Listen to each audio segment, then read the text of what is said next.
Bagong araw, bagong kaalaman, Farm Central. Magandang araw po. Ako po si RJ Toriedo ako po ang technical assistant ng Bionova Precision Breeding. So ang company po namin ang isa sa pinakaunang maghatid ng serbisyo, which is yung reproductive biotechnology in cattle dito sa Pilipinas.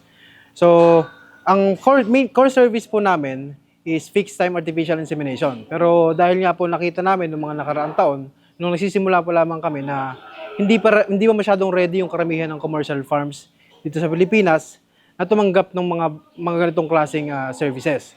So, ginawa namin, nag-offer din kami ng mga ibang services para man i-cater yung mga basic solutions na kailangan sa pagdating sa cattle farming. So, andyan ho yung mga services namin kagaya ng farm assessment. Meron din ho kaming consultancy programs, kaya yung aming beef, which is Bionova Enrichment and Enhancement of Farm. Meron din kaming consultancy for dairy.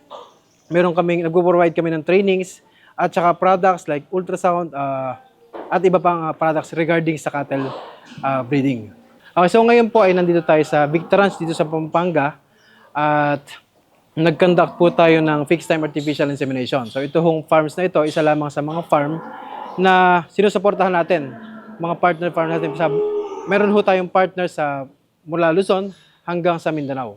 Iba't iba ho. So, since 2021, nagsimula ho tayo ditong mag-conduct ng intensive breeding program. So, sa ngayon ho, ito yung ika-5 na natin na batch ng breeding season. Okay, so ngayon, sasamahan natin si Paula ng Farm Central at itutur natin siya dito sa farm ng Victor Ranch. Okay. What's up guys? So guys, nandito nga pala tayo sa Victor Ranch. Sasamahan tayo ni Sir RJ from Bionova. So itutur niya tayo dito at yung mga ginagawa nila dito. Tara, samahan niyo kami. Okay, so sa mga gustong magsimula ng bakahan, isa kasing misconception, isang maling ginagawa, mistake, ng karamihan na nagsisimula, is yung bibili ka agad sila ng baka. Regardless kung wala silang pagkain, wala pang facility. So ang ending, nangangayayat yung baka at siyempre, nalulugi. So before tayo magsala, ideally, kami nagbibigay kami ng service na farm assessment. Kung meron kayo idle land, i-assess natin yung land nyo para makita kung feasible ba na mag-alaga ng mga baka. So dito, kagaya dito sa Victor Ranch, actually before sila nagsimula, nag-aral muna sila bago sila bumili ng baka. So kailangan muna, siyempre, tatayo yung facility. Tapos, main thing, number 1 talaga is yung forage. Forage. Okay, so forage guys. Ayun nga pala yung forage guys, kung makikita nyo. Yan. So forage yung mga pakain din yan. No? Nandun yung mga pakain, so yung everything. Yun yung number 1 na kailangan natin i-consider. Kasi pag once na dumating na yung mga baka dito sa farm, hindi natitigil yan para kumain. Okay. Okay. So number 1 ay forage. Number 2, facility. Kaya lang, yung mga facility na kailangan, nakadepende yon sa size ng area mo, sa breed na gusto mong alagaan. Okay? Ngayon, yung breed, nakadepende naman yun sa breeding objective mo. Yung breeding objective, ano ba yung product na gusto mong ibenta? For meat ba or for dairy? For meat or for dairy, milk production, for beef production, breeders, depende sa breed. Ayun, so yung facility na yun, nakadepende rin sa breed. Okay. O kung Brahman, okay lang yan na, let's say ganito, half covered yung facility, okay lang yan. Kasi nga, ang Brahman, matibay naman yun sa init. Ngayon, kung mag-aalaga ka kagaya ng dairy o kaya ng mga Bos Taurus breed kagaya ng Angus, Wagyu, syempre, hindi naman yan sila sanay dito sa mainit. Okay. So, makakasurvive sila sa ganitong type ng operation. Pero yung potential, yung potential nila, hindi nila talaga ma-achieve. May pansin ko rin sir, no? Kasi mga iba ko na bisita ng mga farm, parang free range sila, pinapabayaan nila yung baka nila. Dito napansin ko sa inyo is sama-sama sila. Kumbaga, intensive breeding talaga, no? Ano yung pagkakaiba or yung advantage and disadvantage ng pagkakaroon ng intensive breeding dun sa pag-free range lang na pinapalaya lang yung baka sa mga palayan or sa mga bukin? Well, siguro nakikita mo yun yung mga backyard farm. Backyard farmers kasi ang ginagawa, nakatali yung baka, tapos kung saan na sila nakatali, yun lang yung kakain nila. Okay. Sa backyard, ganun yung typical na operation. Ngayon, kung gusto mo siyang i-commercialize, depende sa size ng area mo. Doon ko magde-decide kung ano ba yung type ng operation. Dalawa kasi operation. Yung grazing operation Okay. at saka yung confinement, fully confinement. Okay. So Sir, dito, yung pagkakaiba ng grazing at yung confinement. yeah, so dito sa Victorans, kagaya dito, fully confinement sila, which is nag-utilize sila ng cut and carry. Cut and Sabihin, araw-araw ka mag-harvest ng damo, Damo. tapos i-chop mo, papakain mo sa kanila araw-araw din. Yung cut and okay. carry. Ngayon, pinagkaiba nila, kapag kukunti yung area mo, hindi mo kasi pwedeng gawing grazing. Pag well, pwede, pero kukunti may ingatan mo. Let's say, kung extensive grazing ka, kung native grass yung nasa pasture Farmland mo, pasture. 1:1 yung ratio na 1 cow is equal to 1 hectare for 1 year. Ano pala, no? Laki masyado, no? Masyadong Kesa sa ano, ganitong style. Masyadong malaki yung kailangan mong area para makapag-alaga ka ng mas madaming baka. Ngayon, kung, halimbawa, let's say meron kang 10 hectares na 10 baka lang. 10 baka lang yon kung i-grazing mo. Ngayon, kung gusto mong paramihin, kailangan mo lang fully confinement. Fully confinement, which is yung ganito. Which is yung ganitong type ng operation. So, doon naman, mag-base ka ng capacity, depende sa kung gaano kadami yung kaya mong itanim. Okay. Na So, sir, forage. sa mga ano pala, no? May mga certification din ba to? Or approval from government? Sino yung mga partner sa government na dapat hingian ng mga certificate? Or ng mga license? May mga ganun po ba dito sa pag-aalaga ng baka? Well, meron naman. Kung gusto mong mag-apply as breeder farm, or merong mga ano, alam ko meron sa bayan. Okay. Pero ito, usually naman, mga kailangan mo lang dito is yung business permit. Kung i-commercialize mo, business permit. Kung yung mga sanitary permit, yung sa environmental, syempre meron yan. So, depende sa region na nakakasama. Okay, so depende. So, ayun sir, no? Normally, ano yung mga madalas na pinapakain nyo? Kasi parang kanina, molasses ba yun? Yung nakita kong Oo, ini-spray? yes, molasses yun. Molasses. So, ano yung molasses? Tapos hinahalo siya sa, ano to, mais? Oh, actually, ito is Napier. Napier grass siya na-chop na. Para sa kasi mga i-chop kambing, yung no? ano. Pinapakain Oh, ganun. sa kambing. Kasi since ruminant din naman yung baka, Okay. pare-parehas lang sila na kalabaw, kambing, itong tupa, pare-parehas silang kinakain. So ito is Napier. Kapag breeding kasi, pag breeding ang operation mo, hindi mo kailangan ng sobrang taas ng energy. Ito guys, oh. Oo. Ito guys, kung makikita nyo, ito yung Napier. So, sir, may alam ka ba ilang percentage ng molasses inahalo dito? Well, actually hindi naman talaga siya necessary na lagyan ng molasses. Yung molasses kasi is energy. So ang ginagawa niya kaya nila nilalagyan para lang mas maging masarap. Okay. Doon sa baka. Pero kahit Napier lang. Hindi siya necessary. Hindi siya necessary. Oo. Pwede mong lagyan kung available. Pero kung wala, okay okay naman. pa rin Hindi naman sa hindi kakainin ng baka. Oo. Para sa mga bago, siyempre ayaw natin na ma-discourage sila dahil lang pumayat yung baka nila dahil nagkamali sila ng breed na napili. Although hindi mali naman ba mag-dairy ka, mag-Holstein. Kaya lang with proper facility. So kung ganito para hindi lang masyadong risky yung pagbabaka, mas maganda siguro kung mag-start sa Brahman. Kasi since yung Brahman talagang resistant na siya sa init, sa mga parasite, mapag-racing man or fully confinement. Kung gusto natin in the future, kung gusto natin halimbawa mag-incorporate ng ibang breed, depende doon sa breeding objective na tinatawag natin. Pwede natin gamitin yung Brahman as breeding base. Okay. Kung magko-crossbreed tayo, kasi mag-cross tayo ng Angus, mag-produce tayo ng Brangus para mas maganda yung quality ng meat. Pwede yon. Okay. So sir, since yung Bionova is focusing on reproduction, no? Yes. Reproduction. So baka mabigyan niyo siya ng tips yung mga hindi pa nakakapag-try ng talagang innovative or yung mas may technology na ginagamit sa pagbe-breed. Kasi normally, sanayin tayo kadalasan sa ating mga Pinoy, yung mga traditional way, di ba? Yes. So baka mabigyan mo sila ng tips or mag-avail sa inyo kung paano yung mga services nyo. At least sila, mas mapabuti, mas mapaganda yung breed ng baka nila. At mas mapabilis, di ba? Yes. Mas malinis yung mortality. Kasi, or kung di man mortality is yung chance, mas mataas yung chance na magkaroon ng baka, na mga maliliit na baka or calf.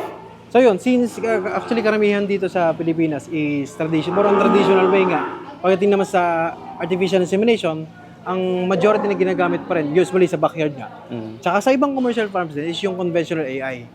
Which is maghihintay mo mag-hit yung baka bago mo AI. Ngayon kasi doon sa amin, kung gusto mong mas mabilis yung production ng mga baka, ng mga guya, at the same time, mas mabilis yung pag-improve mo ng genetics through AI kasi ibang yung genetics ng yung semen na ginagamit is imported. Kung gusto mong mas mabilis na magpadami ng improved genetics, mas maganda kung gagamitin natin itong tool na ito, which is yung core service namin na fixed time artificial insemination. Fixed time artificial insemination. So guys, yung fixed time artificial insemination is ma-avail nyo siya sa Bionova. Kasi sa Bionova, No?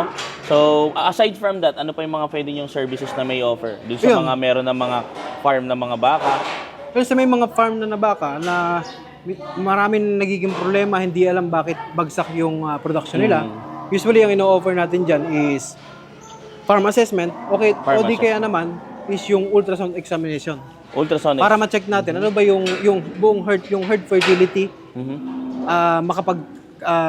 makapag-recommend tayo kung ano yung best na dapat gawin para ma-improve yung fertility Ito ba yung at yung ginagawa nyo reproduction. kanina, sir? Yung parang hayahawak, tapos Yes, oo, ultrasound? yung Ano tawag ultrasound dyan sa machine. tools na yun? Well, ultrasound machine siya, portable ultrasound machine for ano for talaga? cattle talaga, Cattle siya, for talaga. reproduction. Sa So guys, may kita nyo nga yung paano yung ginala kanina, chine-check kung pregnant or qualified yung female. So, may kita nyo sa video yun. So, ang ganda. Sobrang nakaka-amaze yung mga ginagawa talaga nila. Yun. So, aside from that, sir, sabi nyo kasi from Luzon to Mindanao, cover Yes. nyo talaga, no? So far ngayon, sir, sa Bionova, ilan yung na-cover nyo na talaga?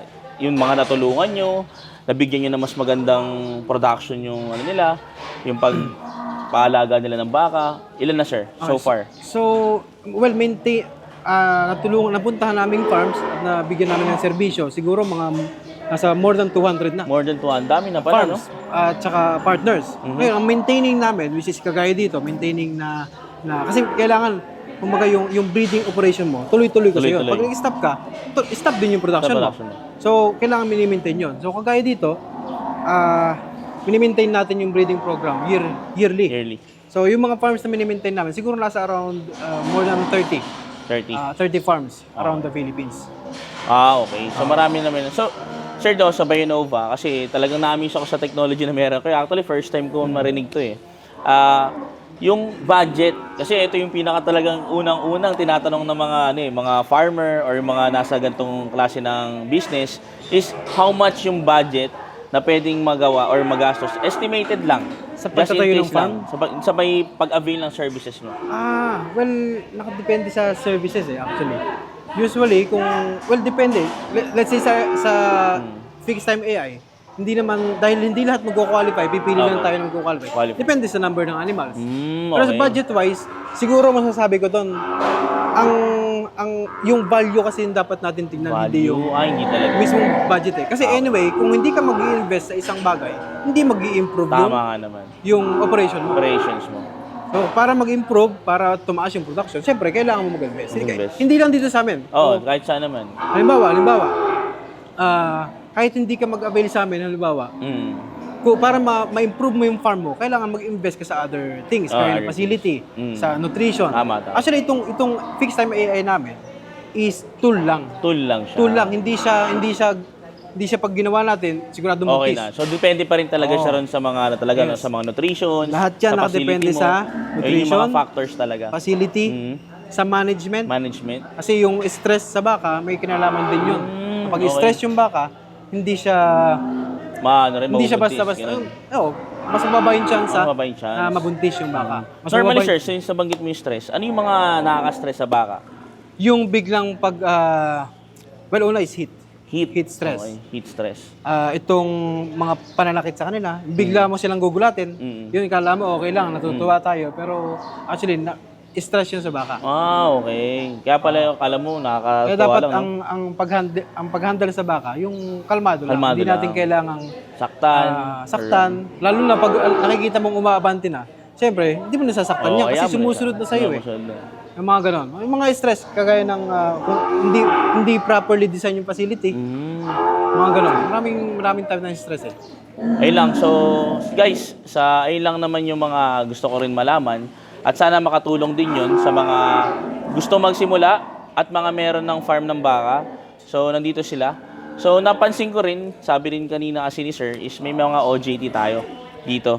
So, tumatanggap ba sila, Sir, ng OJT? Specifically, anong course? Well, actually, hindi namin sila OJT. Hindi sila OJT? OJT sila ni Victor Ranch. Well, nandito sila para tinutulungan kami nila para i-handle yung mga baka. Sila yung nagpapasok ng baka, sila yung siguro nag-i-inject sila, nag-dehorn. brand. Brand. Ayun. So sa farm sila mismo yung Sa mismong Victor OJT. Ranch. Okay.